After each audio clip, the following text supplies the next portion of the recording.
Que van a analizar cada uno de los personajes y todo, pero si ya viene consignado, vale más que te olvides, hombre. No te emociones, mi querido. No, para nada. Créeme que la razón es es con la actitud con la que prefiero actuar, no es con la pasión. Se cometen muchos errores con la pasión, errores como ese que estamos comentando, y a veces errores que tienen que ver con intereses de no sé qué tipo, ¿no? Yo en lo personal estoy tranquilo, hago lo que me gusta. Y también estás trabajando políticamente, porque ahí vas el lunes a ver a los regidores, yo soy, quién soy, no me parezco a nadie. Plantear con ellos lo que debe hacer un cronista en este caso. Algunos me han mandado mensajes ofreciendo sus comentarios y la probabilidad de las cosas que se pudieran hacer. Y se los agradezco de verdad el que se tomen la molestia de enviarme sus sugerencias, porque ayudan sin duda. Pues en este ejercicio de hacer campaña política para conseguir el cronista de la ciudad de Hermosillo, vean ustedes, pues mira qué papelitos del nuestro, porque tu ocupación aquí es otra. Sí, hablar entonces. Sí, por favor. La vez pasada dejamos por ahí pendiente, creo que van a tener que dejarlo para otro domingo todavía, lo que habíamos señalado, que era qué había pasado con la revolución en Hermosillo. ¿Cómo vivieron la gente de Hermosillo? ¿Cómo lo vivieron los empresarios?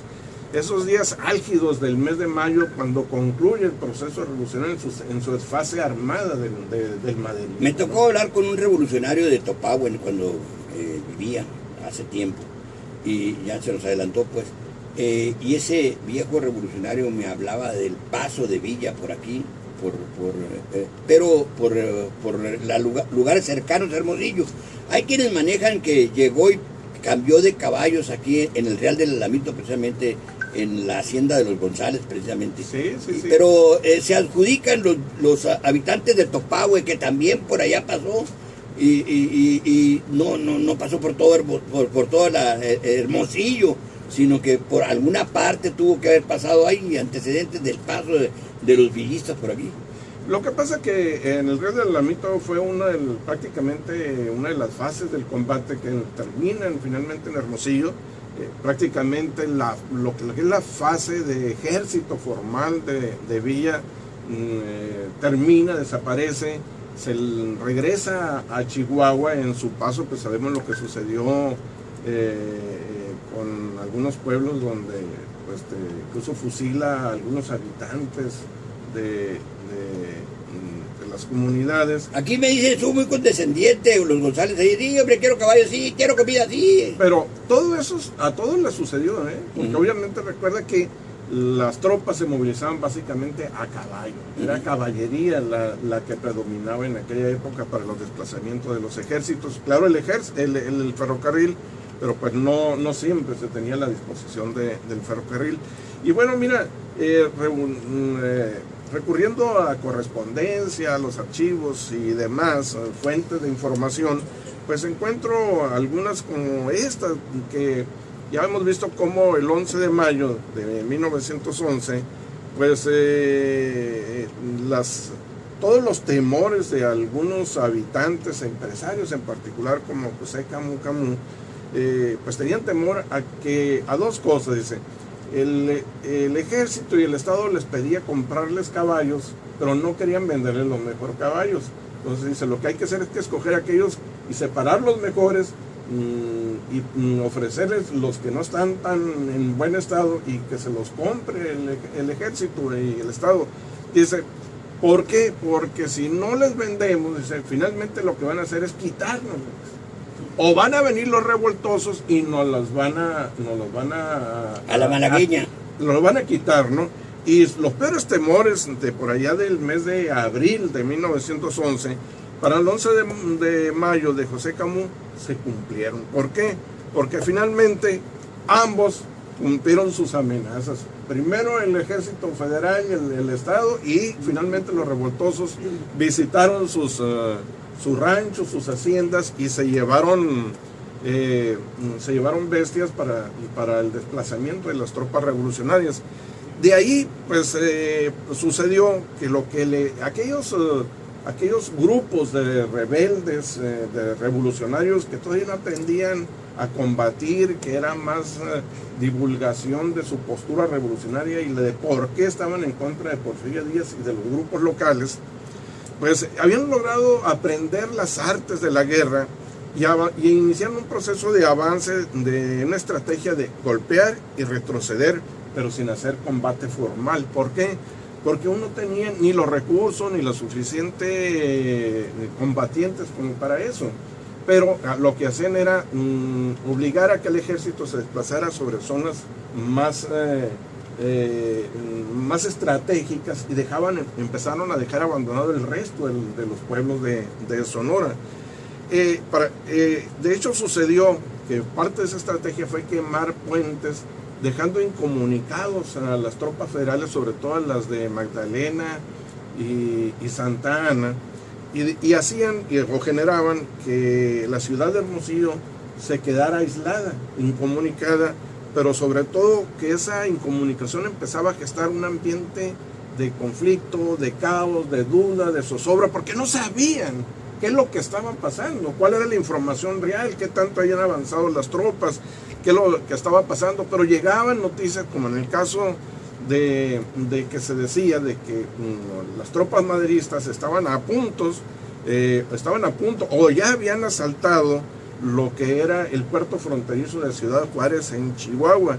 Para esto pues los intentos de negociaciones de paz fracasaron y esto pues generaba todavía mucho más zozobra sobre la capacidad del Estado para poder defender y el temor de qué es lo que iba a pasar si los revolucionarios seguían su avance y su camino de manera exitosa. En la Ciudad de México pues había numerosas protestas que se hablaban de 50,000 gentes en aquel entonces en el Zócalo.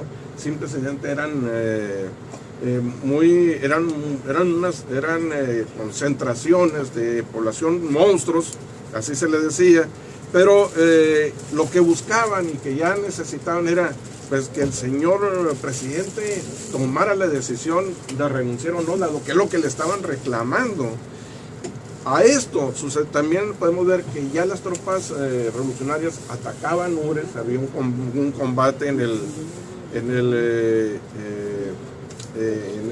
lo que es el molino harinero de San Rafael, pero hay algo que ya reconocía, dice, todo el Estado estaba infestado de revolucionarios y el Estado, el gobierno, pues prácticamente había abandonado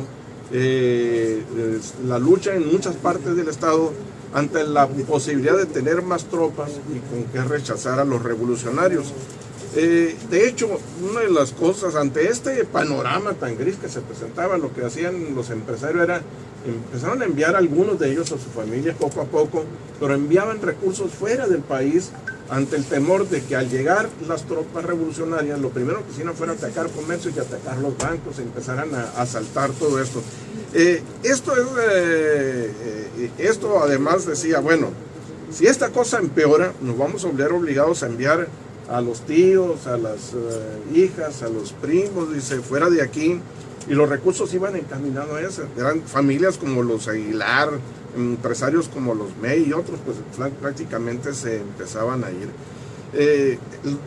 Finalmente, entre las cosas que sucede es que cae,